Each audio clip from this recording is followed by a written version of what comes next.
Alors bonjour tout le monde, je suis très heureuse de vous retrouver encore une fois cette semaine. Aujourd'hui, j'ai décidé de vous parler des dons. Parce que je pense que c'est quelque chose que l'on possède tous. Malgré ce que plusieurs en pensent, bien souvent, j'ai entendu dans ma vie, « Ah, moi je n'ai aucun don, je ne sais rien faire, je ne suis habile dans rien. » Alors qu'au contraire, chacun de nous avons nos propres dons. Vous savez, quelquefois, il s'agit d'essayer une passion, que ce soit la musique, les arts, la lecture, l'artisanat. Il y a tellement de façons de découvrir que nous avons des dons. Il ne s'agit que d'essayer, bien souvent.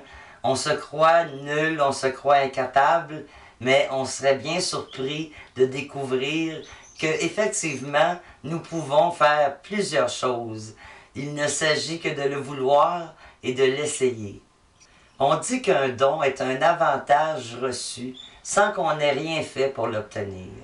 C'est donc un don du ciel, un cadeau, une possibilité de s'ouvrir aux autres par ce que l'on est habilité à faire.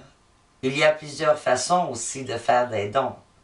Des dons à la science, des dons de nos organes, des offrandes. Un don dans un pays où il vient d'avoir une catastrophe, comme au Japon par exemple.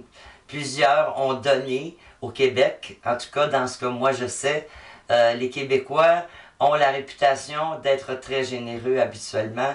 Quand il s'agit d'aider les autres, ils vont faire des dons en énorme quantité et ils le font de bon cœur. Je suis convaincu qu'en Europe ou ailleurs dans le monde, aux États-Unis, en Afrique, en Australie, c'est la même chose, pour ne parler que de ces pays-là. On forme des solidarités, on forme des groupes, et c'est avec ces gens-là que l'argent se ramasse et que l'argent se donne aux pays qui en ont besoin. Hélas, il y a aussi les dons illégaux. Je pense à la corruption, je pense à la mafia, je pense à la délinquance, à la prostitution. L'argent qui est donné pour être blanchi n'est pas un don. C'est une manière détournée de faire des profits pour soi-même. Donc, on ne parle pas ici de dons, ce sont des dons illégaux. On peut aussi donner des dons en espèces, comme il se faisait dans le temps. On appelait ça le troc. On échangeait, au lieu d'avoir de l'argent et d'acheter des choses, on échangeait ce qu'on avait avec des gens sur des choses que eux avaient et que nous n'avions pas. Ça s'appelait du troc et c'était, je pense, une très belle manière d'échanger entre nous. Malheureusement, l'argent est venu dans notre monde et l'argent, aujourd'hui, vous le savez comme moi, l'argent mène tout.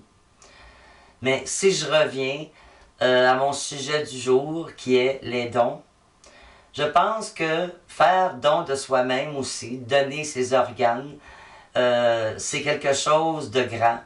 Peu de gens, malheureusement, signent leur carte de don d'organes. Je ne sais pas pourquoi, parce que quand on est mort, n'est-ce pas? Plus rien en nous ne vit. Et malheureusement, il y a des listes d'attente épouvantables dans tous les hôpitaux du monde pour avoir des organes. Et ces gens-là auraient pu vivre s'ils avaient eu un don d'organes, mais malheureusement, bien souvent, ils vont mourir. Donc, peut-être puis-je vous rappeler de signer votre carte et de faire un don de cœur, je pense, parce que donner ses organes, c'est un don du cœur. Il y a aussi les dons symboliques, tels les médailles, les coupes Stanley, les coupes Grey.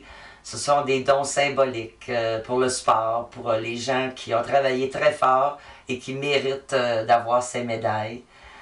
Il y a aussi les dons qui sont un peu moins plaisants, comme des fois on va dire une expression, comme « tu as le don de m'énerver ». Hein? Bon, je pense pas que cette personne-là possède un don qui fait qu'elle énerve les autres. C'est une expression. Parce que avoir un don, c'est tout autre chose. Je pense que d'avoir un don, c'est quelque chose de positif. Ce n'est pas négatif.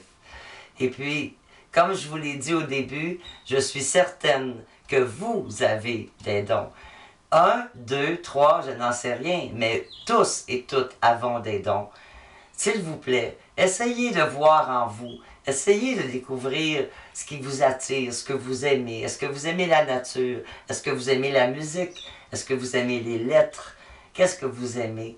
Essayez d'apprendre à faire de vos doigts, parce que je pense aussi que les métiers fabriqués à la main sont de plus en plus rares, hélas. On dit souvent à quelqu'un, tu as le don de l'aiguille, tu as le don, quelqu'un qui va faire du crochet, quelqu'un qui va faire du piqué, quelqu'un qui va faire des objets de dentelle comme il se faisait autrefois. C'est un don parce que ça se perd. Et malheureusement, ça ne s'enseigne pas. C'est ça qui est dommage. Parce que, aussi, on peut donner à quelqu'un le don que nous, on possède, en lui montrant comment faire. Je pense que ça, c'est un grand signe de générosité que de prendre le temps d'apprendre à quelqu'un à faire quelque chose. Et ainsi, nous pourrons voir si cette personne est heureuse en faisant cette chose. Sinon, bien, il lui restera à apprendre par elle-même ce qu'elle est capable de faire. Alors, j'espère que vous allez me parler de vos dons, car je suis sûr que vous en avez tous. Alors, merci beaucoup et s'il vous plaît, laissez-moi vos commentaires. À la prochaine, merci.